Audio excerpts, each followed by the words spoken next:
যিহেতু এই দশম দ্বিবাৰ্ষিক অধিৱেশনত ডিব্ৰুগড় জিলাৰ বিশেষ প্ৰতিনিধি সভাই আমাৰ এই পবিত্ৰ সোণোৱাল ডাঙৰীয়াক সভাপতি হিচাপে নিৰ্বাচিত কৰে আৰু এই অভাজনক সাধাৰণ সম্পাদক হিচাপে নিৰ্বাচিত কৰে। যিমান মোৰ অনুভৱ এটাই লাগিছে যে যিহেতু দায়িত্ব বাঢ়িছে, ৰাইজৰ সদায় কাম কৰিবলৈ আগবাঢ়ি যাম। জাতিৰ যিকোনো স্বাৰ্থত সকলো দিশত উন্নতি হোৱাকৈ আমি সকলো কাম কৰিবলৈ আগবাঢ়ি যাম।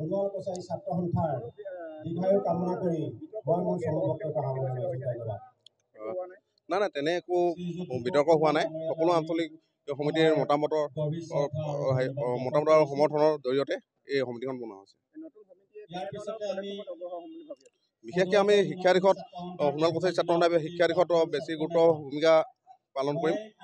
বিশেষকৈ জাতিটোৰ শিক্ষাৰ অবিহনে এটা ছাত্ৰ সংগঠন কেতিয়াও শক্তিশালী হ'ব নোৱাৰে। সেই গতিকে আমি শিক্ষা দিশত আটাইতকৈ বেছি গুৰুত্ব দিম বুলি আমি আপোনালোকৰ লগত কথা দিছোঁ।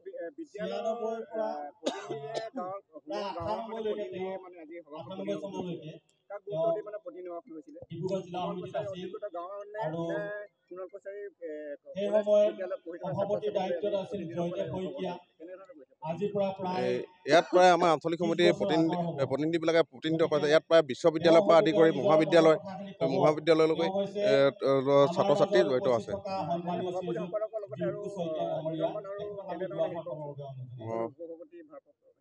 উপসভাপতি হিচাপে টেঙাখাটৰে মইনা হাজৰিকাক দায়িত্ব দিয়া হৈছে আৰু সহকাৰী সাধাৰণ সম্পাদক হিচাপে মনদীপ সোণোৱালক দায়িত্ব দিয়া হৈছে।